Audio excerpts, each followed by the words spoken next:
से खा लूंगा। रामीन ने भी तो कुछ नहीं खाया होगा, भूखी होगी वो। सैम, खुदा के वास्ते इस तरह की बातें मत करो। इस बात को मान लो कि अब रामीन इस दुनिया में नहीं है। हमें उसने दुनिया में देखा ही क्या था? सवाए दुख और परेशानियों के से कुछ नहीं मिला। बचपन से लेके आज तक बस आंसू और दुख उसका साथ बने रहे। अम्मी, सैम तो जैसे अपने हवास ही खो बैठा है। कभी कहता है कि रामीन चली गई है, कभी कहता है कि कोई ये ना कहे वो हम में नहीं रही। जी जी, मगरिब के बाद दुआ हो जाएगी। अलीज़े, अलीज़े बेटा,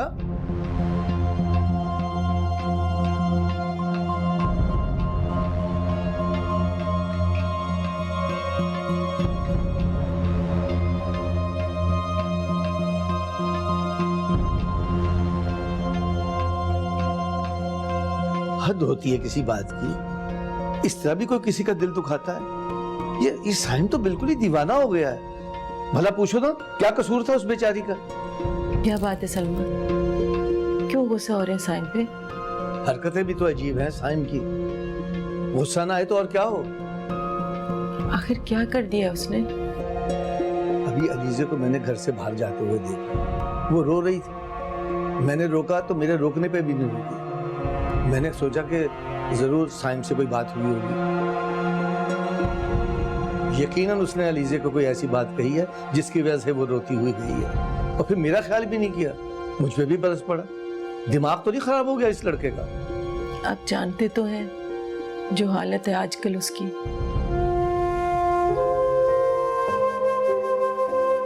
गम का जो पहाड़ उस पे टूट पड़ा है, अल्लाह ऐसा वक्त तो किसी दुश्मन पे भी नहीं लेके आए।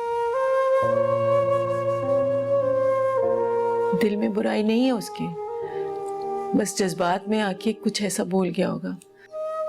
मैं बात करूंगी साइम से। तो बरखुरदार को यह भी समझाना कि इस तरह मजनू बनने का कोई फायदा नहीं है।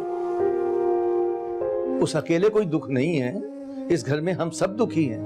हमने भी अपनी बेटी खोई है।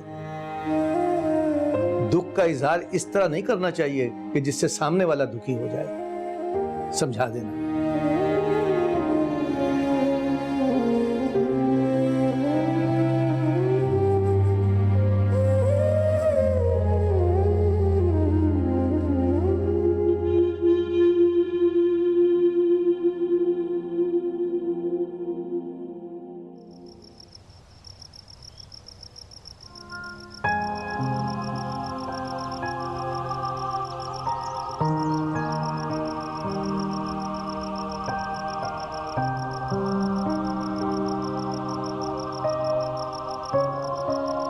साइम बेटा। मम्मी, आप क्यों बाहर आ गई? आपकी तबीयत ठीक नहीं है, आपको रेस्ट करना चाहिए ना। बैठो, मुझे तुमसे बात करनी है। अच्छा बैठे, आप बैठे।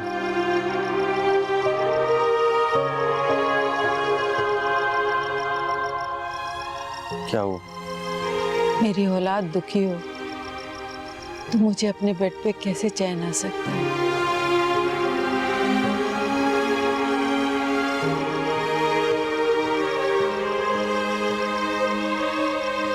तुम्हारे कमरे में गई थी, समीर ने बताया तुम लॉन में हो।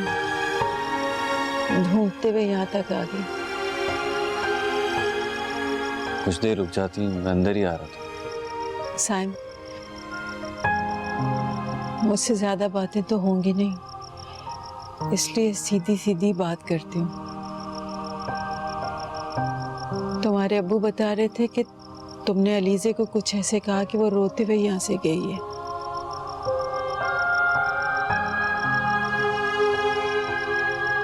मैं जानती हूँ तुम्हारा दिल किरची किरची हो गया। जो कुछ तुमने कहा वो तुम्हारे दिल की आवाज नहीं, तुम्हारे दर्द की जुबान थी। लेकिन देखो बेटा, मैं अपनी एक बेटी खो चुकी हूँ। अब दूसरी बेटी अलीज़े को नहीं खोना चाहती। मैं नहीं चाहती कि उसका दिल दुखे या उसे कोई तकलीफ हो। इन दिनों उसने जो कुछ हमारे लिए किया वो कोई अपना ही कर सकता है। देखो बेटा, वो नाराज है, दुखी है, तो मुझसे माफी मांग लो। मैं बहुत शर्मिंदा हूँ मम्मी।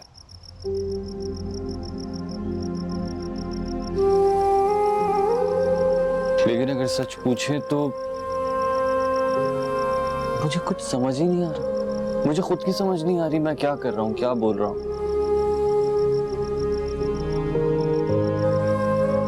मेरा मकसद अलीज़े को नाराज करना बिल्कुल नहीं था, ये आप जानती हैं। और मैं बहुत शर्मिंदा हूँ कि मैंने उसे दुख पहुंचाया।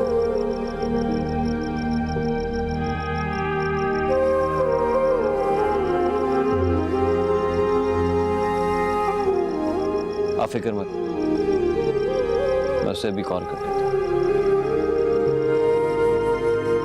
लेकिन आप उठें, चलिए अपने कमरे में आराम करें। आ जाओ।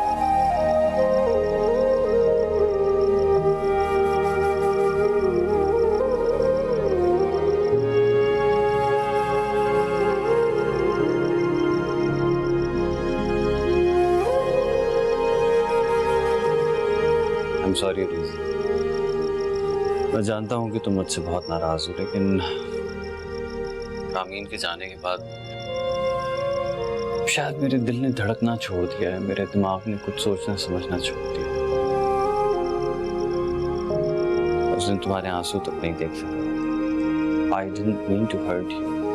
इट्स ओके साइम, मैं समझ सकती हूँ तुम इस वक्त किस सिचुएशन से गुजर रहे हो, और मैं भी तो तुम्हें यही समझाना चाहती थी कि जब तक हकीकत का सामना नहीं करोगे तुम इसी तरह खुद को और घर वालों को तकलीफ में ही रखोगे। हाँ, शायद तुम ठीक कह रही हो। मेरे आंसू तो बस यूं ही निकल आए थे, लेकिन मैंने तुम्हारी बात को दिल से नहीं लगाया, क्योंकि मैं जानती हूँ तुम किस कर्ब से गुजर रहे हो। लेकिन सैम, हर कोई अलीज़े नहीं होता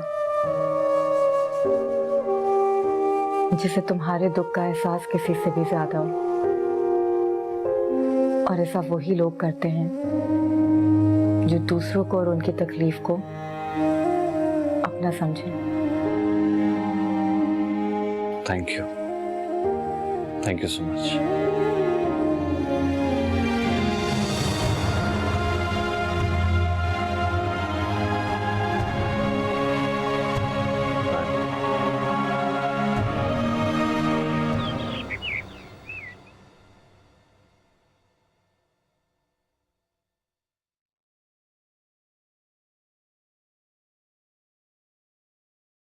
अस्सलाम वालेकुम भाभी।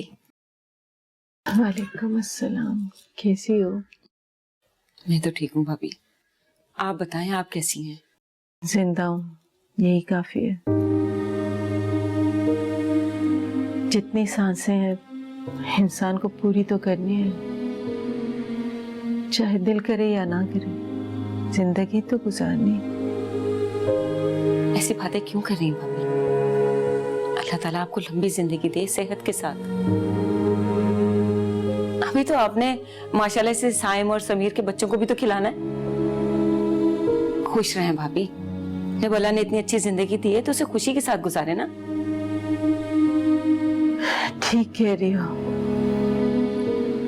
लेकिन रामीन के जाने के बाद लगता है जैसे जिंदगी में कोई मजा नहीं, कोई खुशी बाकी नहीं। बेजान जिस्म लिए फिर रही हूँ। भाभी गम भी तो इतना बड़ा है ना, सब्र भी तो आते से ही आएगा ना। लेकिन खुदा की कुदरत भी तो है, जब वो गम देता है तो सब्र भी वो ही देता है। दानिया नहीं आई, वो आती है तो एक मिनट चैन से नहीं बैठती। उसने तो सारे घर का काम संभाला हुआ है, मुझे तो होश ही नहीं। लगता है वक्त से पहले ही सारी जिम्मेदारियां संभाल ली। शाद रहे, आबाद रहे, खुश रहे हमेशा। भाभी मैं तो किसी काम से निकली हुई थी, सोचा आपकी खैरियत मालूम करती हुई जाऊं। वो भी बस आती ही होगी, उसका पाँव कहाँ टिकता है घर के अंदर, वो भी सिर्फ यहीं आती है। वैसे भी भाभी गम के दिनों में अपने ही तो अपनों के काम आते हैं, अपने ही सहारा बनते हैं ना एक दूसरे का। आपने कुछ खाया? मैं आपके लिए चाय बना के लाऊं? सब कुछ ले लिया।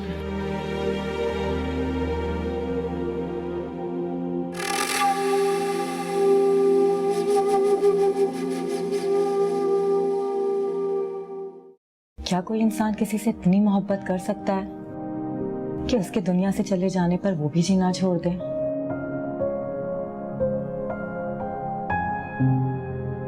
या फिर उसे अपनी जिंदगी से ही नफरत हो जाए? इतनी शदीद मोहब्बत।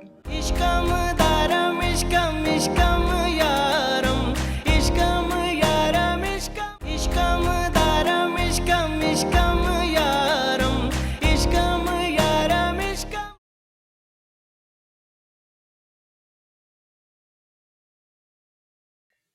कब तक खुद को इस तरह घर में बंद रखोगे समीर? बैठो।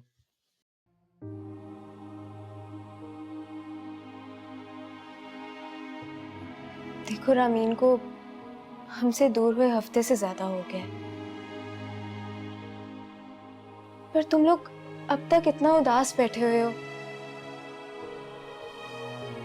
मेरे कहने का मतलब है कि अब तुम अपनी जिंदगी की तरफ आहिस्ता आहिस्ता वापस आओ समीर। आखिर कब तक तुम काम पर नहीं जाओगे समीर? इतनी अच्छी जॉब है तुम्हारी, कहीं ऐसा ना हो हाथ से निकल जाए। देखो रामीन का दुख अपनी जगह है, मुझे भी उतना ही दुख है जितना तुम लोगों को है, लेकिन जिंदगी तो चलती रहती है ना। अगर हम रुक गए तो हम बहुत पीछे रह जाएंगे। तुम्हारा कहना गलत नहीं है तान, लेकिन मैं क्या करूं, मेरा किसी चीज में दिल नहीं लगता। इस गिल्ट में कि मेरा अमीन को संभाल ही नहीं सका, मेरा कहीं भी दिल नहीं लगता, उस गिरने को दिल नहीं करता। कल भी 2 बार ऑफिस से फोन आ चुका है, मैं नहीं गया। और सुबह भी कॉल आई थी, मैंने कह दिया मेरी तबीयत खराब है। इस तरह झूठ बोलकर खुद को कब तक घर में बंद रखोगे? रियलिटी को फेस करो। अब खुद भी जॉब पर जाओ और साइम भाई को भी कहो वो भी जॉब पे जाए। देखो अगर तुम लोग इस तरह खुद को घर में कैद करके बैठे रहे तो क्या होगा? ना कोई किसी से बात करता है, ना किसी से मिलता है। इस तरह तो मामी जान की तबीयत ठीक होने की बजाय और खराब हो जाएगी।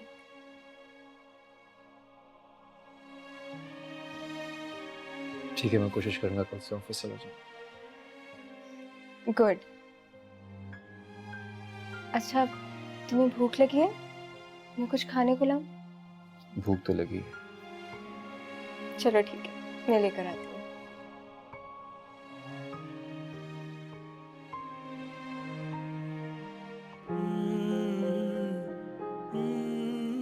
तेरे बाद भी मेरे हमनशी मेरे साथ हैं, तेरी ख्वाहिशें तेरी याद है अभी मेहरबान, मेरे दिल नशी मेरे राज़दां, मेरा इश्क रहने दे राज में, ना बता पिया तू हकीकतें।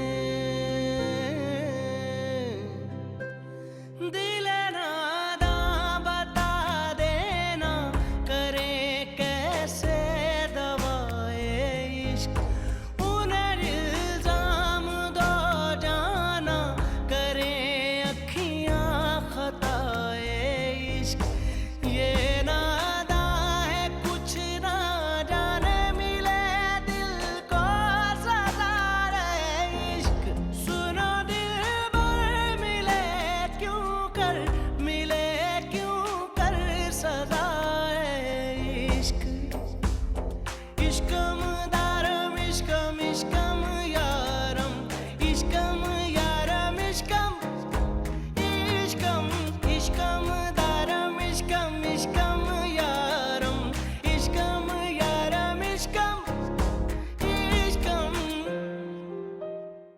अलीज़े, चाय तुम्हारी।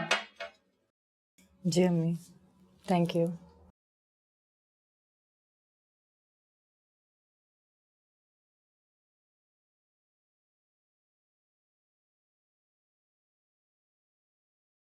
क्या बात है बेटा, तुम परेशान नजर आ रही हो? कुछ नहीं, बस काम की थोड़ी सी टेंशन है। काम की टेंशन है या साइम की? हाँ, सैम की भी फिक्र है। कुछ दिनों से ऑफिस नहीं आया, काम का लोड भी इतना बढ़ चुका है। आखिर कब तक इस तरह वो घर में बैठा रहेगा? अब तो 10-12 दिन हो गए हमें।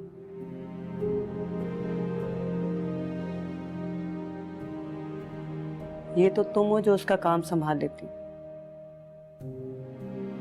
वरना इतनी अच्छी नौकरी से उसे हाथ धोने पड़ते। अम्मी, आदिल सर तो ज्यादातर ट्रैवलिंग में होते हैं,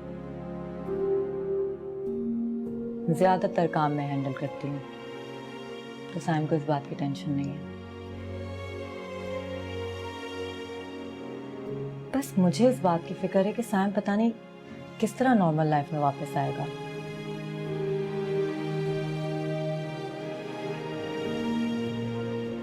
एक बात बताएं अम्मी, क्या आपने कभी किसी से मोहब्बत की है?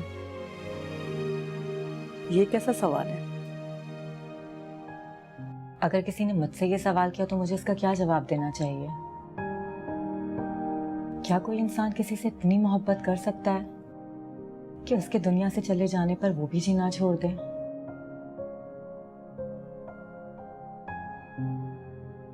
या फिर उसे अपनी जिंदगी से ही नफरत हो जाए? इतनी शदीद मोहब्बत। हाँ बेटा, होते हैं कुछ लोग बहुत खुशकिस्मत जिनसे कोई इतनी टूट कर मोहब्बत करता है।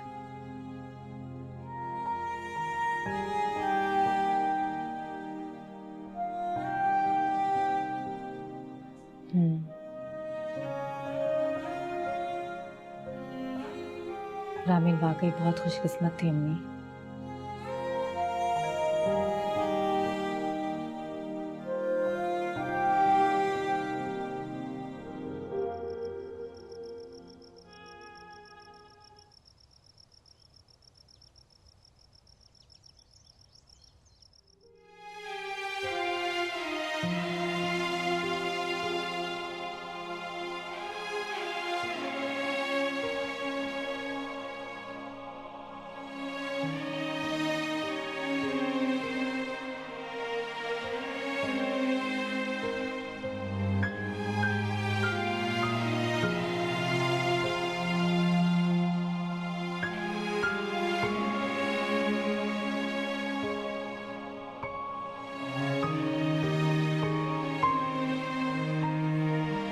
समीर।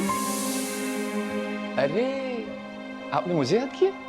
हाँ, मुझे तुमसे कुछ जरूरी बात करनी है। बोलो। तुम दानिया को पसंद करते हो? अगर ये बात सच है तो बताओ, हम बात पक्की करें? हाँ, मैं दानिया को पसंद करता हूँ और उससे शादी भी करना चाहता हूँ, लेकिन जब तक साइम भाई की शादी नहीं हो जाती मैं... तुम साइम की फिक्र मत करो, उसकी बीमारी का इलाज है मेरे पास। तुम अपना बताओ, हाँ के ना? हाँ हाँ हाँ। बाबा, ये 3 बार हाँ काजी के लिए बचा कर रखो, मेरे लिए 1 बार काफी है। Thank you so much Ravi, तुम भी हमेशा ऐसे हंसती और मुस्कुराती रहो।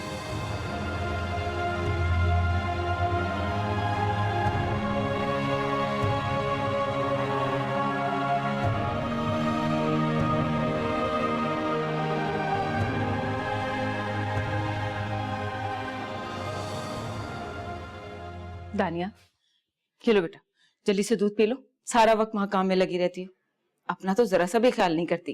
ये लो, शाबाश। नहीं अम्मी, आपको पता है ना मैं दूध नहीं पीती, मतली होती है मुझे दूध से। अरे बेटा, ये सब फजूल बातें मतली होने लगती है, ये बहानेबाजी है तुम्हारी। बेटा, अपनी सेहत का ख्याल नहीं रखोगी तो कमजोर हो जाओगी ना। इतनी सारी जिम्मेदारियां सब तुमने ही तो संभालनी है अब। लो, शाबाश। अच्छा, मैं थोड़ी देर तक पीती हूँ। और अम्मी, आप खुद ही बताए ना, मामी जान की वहां तबीयत नहीं ठीक रहती, समीर और साइम भी सारा सारा दिन अपने कमरे में बंद पड़े रहते हैं। ऐसे हालात में अगर मैं थोड़ा बहुत काम कर ही देती हूँ, उसमें कौन सी बड़ी बात है। ये तो बहुत अच्छी बात है बेटा, अपने ही तो अपनों के काम आते हैं बुरे वक्त में। वैसे भाभी को चाहिए कि अब वो तुम्हारी रुखसती की तारीख भी दे ही दे। तुम्हारी रुखसती हो जाएगी तो मेरे दिल को भी इत्मीनान हो जाएगा। अम्मी आप कैसी बातें कर रही हैं? ये कोई वक्त है ऐसी बातें करने का? उनके सामने जाकर आपने ऐसी कोई बात कर दी ना, उन्हें बिल्कुल अच्छा नहीं लगेगा। अभी उनका गम ताजा है, बस आप थोड़ा सा सब्र कर लें। जब वक्त सही होगा ना, सब कुछ खुद ही ठीक हो जाएगा। जल्दबाजी के काम ना सही नहीं होते।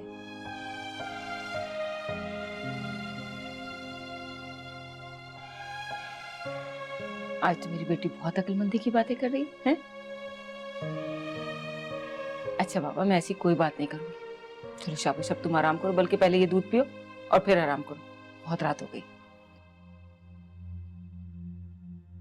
अगर ऐसे ही होता रहा तो कहीं वो अपना दिमागी तवाज़ुन ना खो बैठे।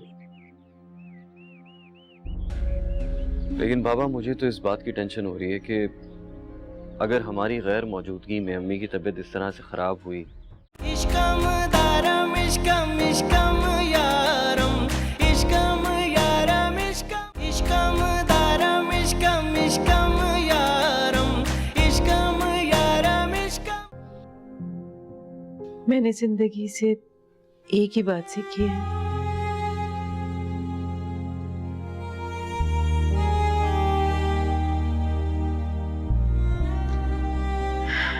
कि हर काम में अल्लाह की मसलहत होती है।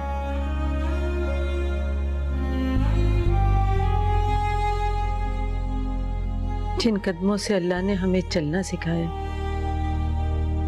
उन कदमों को रोक के हम जिंदगी को रोक नहीं सकते।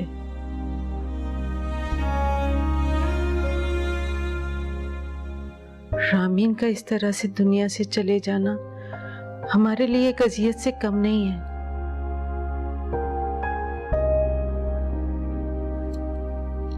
लेकिन शायद उसकी कर्बज़दा जिंदगी का इख्तिताम इसी तरह से होना था। लेकिन बेटा, ये दुख तो जिंदगी भर हमारे साथ रहेगा।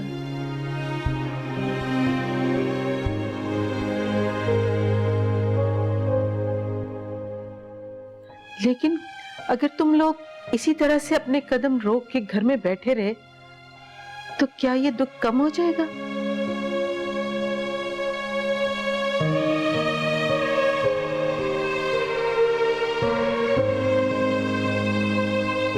बस कल से तुम दोनों ऑफिस जाने की तैयारी रखो,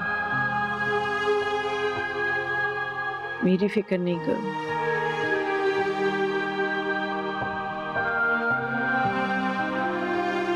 मेरे पास दानिया आ जाती है।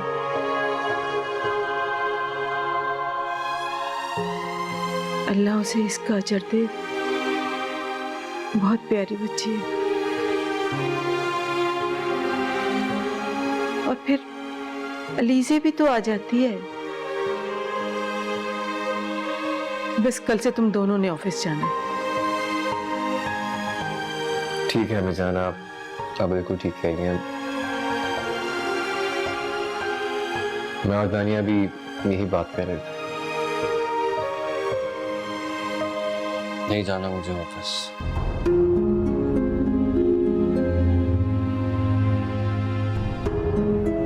मेरा कुछ करने को दिल नहीं करता। साइम बेटा, तुम नौकरी करते हो, तुम्हारा कोई जाती कारोबार नहीं है।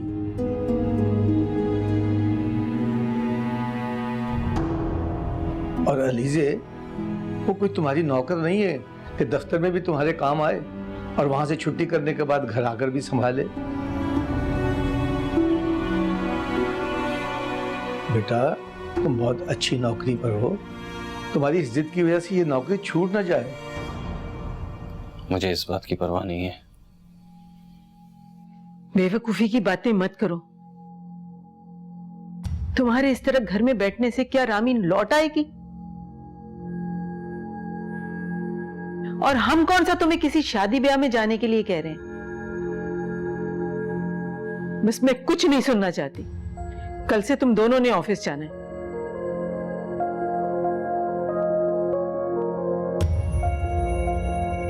और फिर यूं सारा सारा दिन कब्रिस्तान में बैठकर रामीन की कब्र से बातें करना, ये कोई अच्छी बात नहीं है बेटा। इस तरह तो लोग तुम्हें दीवाना कहेंगे और ये मुझे पसंद नहीं है।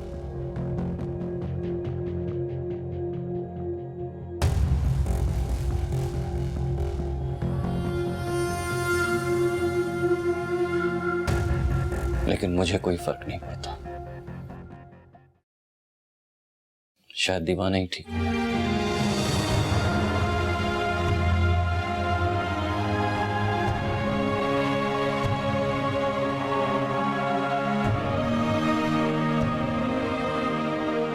कैसा अजीब हाल हो गया इस लड़के का।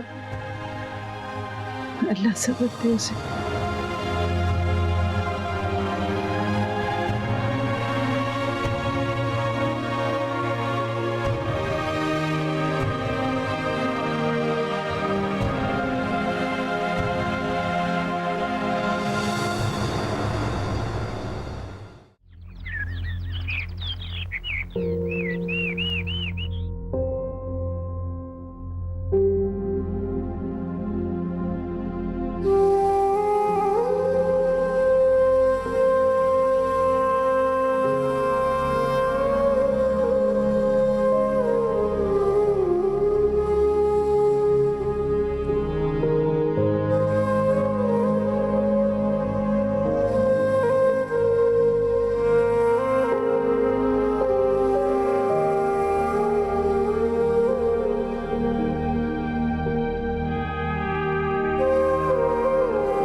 साइम बेटा, तुम्हारी कॉल आ रही है।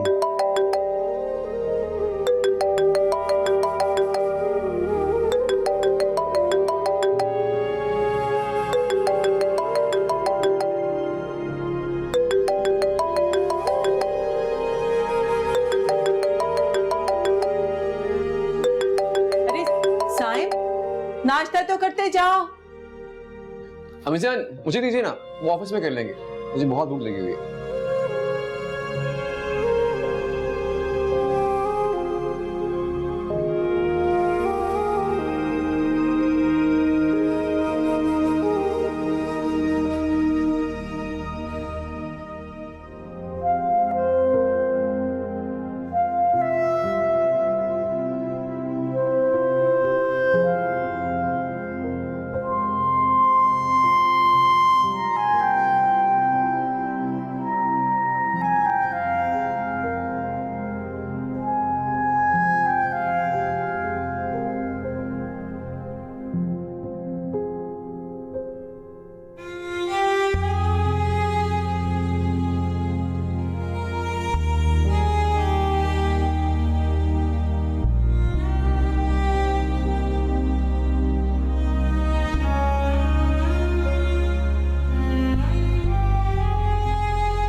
अपना हाल देखो क्या बना के रखा है तुमने। मैंने कहा था तुम्हें खुद को बीमार कर लोगी, देखा हो गई ना बीमार। बिल्कुल ख्याल नहीं रखती अपना। पाँव पर करो। अम्मी, मैं मेडिसिन के साथ साथ बिस्किट्स भी लाया हूँ। बिस्किट खिला दें क्योंकि खाली पेट मेडिसिन नहीं दे सकते ना। नहीं बेटा, मेरे ख्याल में तुम खिलाओ, मैं ठंडे पानी की पट्टियां लेके आती हूँ।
जो किस्मत बनाने वाला किसी की किस्मत ऐसे भी बनाता है कि सिवाय दुखों की जिंदगी में और कुछ हो ही ना।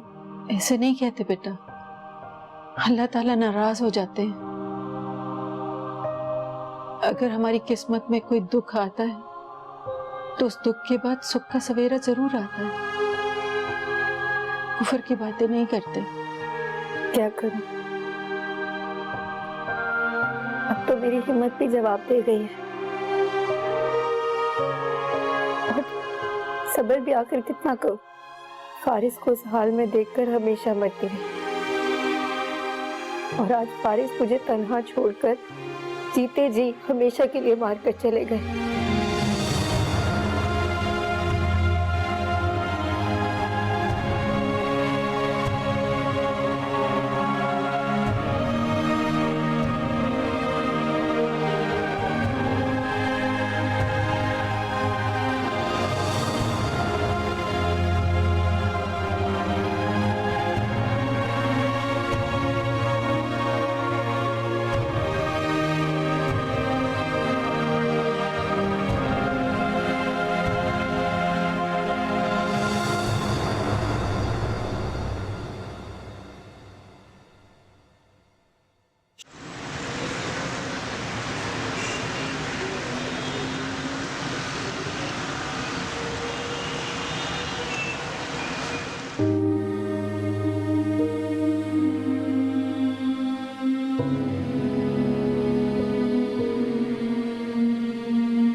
आई एम हैप्पी सैम, तुमने दोबारा ऑफिस ज्वाइन कर लिया।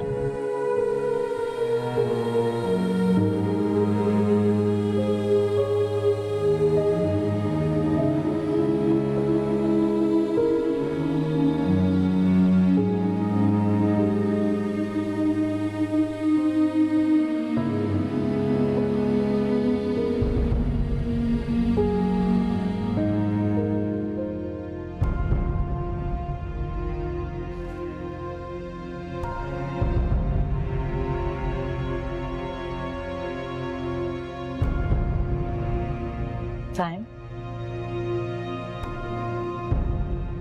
साइम, क्या हुआ? गाड़ी क्यों रोक दी? कुछ नहीं।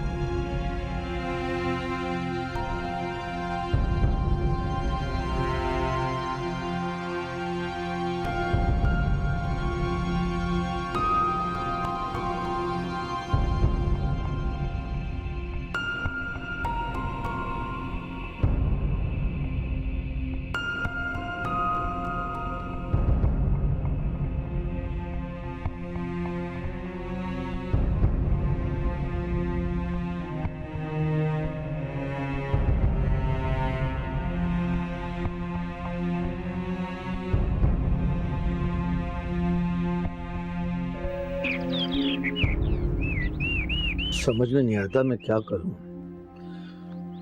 जो कुछ आज ज़ैनब के साथ हुआ है, अगर ऐसे ही होता रहा तो कहीं वो अपना दिमागी तवाज़ुन ना खो बैठे। लेकिन बाबा, मुझे तो इस बात की टेंशन हो रही है कि अगर हमारी गैर मौजूदगी में अम्मी की तबीयत इस तरह से ख़राब हुई तो क्या होगा? इस तरह से उनका अकेले रहना ठीक नहीं है। कोई ना कोई उनके पास होना जरूरी है। तुम ठीक कह रहे हो साइम बेटा। देखो ना, वैसे तो दानिया हर रोज आ जाती है, लेकिन आज चूंकि उसे फरीदा को लेकर डॉक्टर के पास जाना था इसलिए नहीं आ सकी।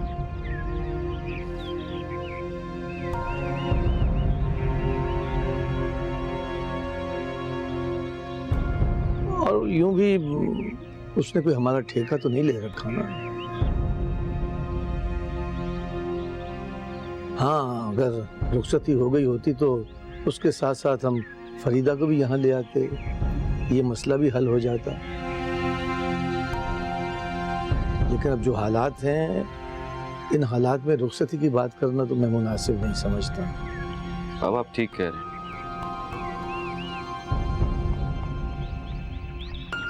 हर बार इस तरह सादगी से रस्म करना दानिया को अच्छा नहीं लगेगा। जाहिर सी बात है उसकी भी कुछ ख्वाहिशात हैं, उसकी ख्वाहिशात का ख्याल तो रखना है ना। बाबा जान देखिए, मैं खुद भी इस वक्त इस खुशी के लिए तैयार नहीं हूँ।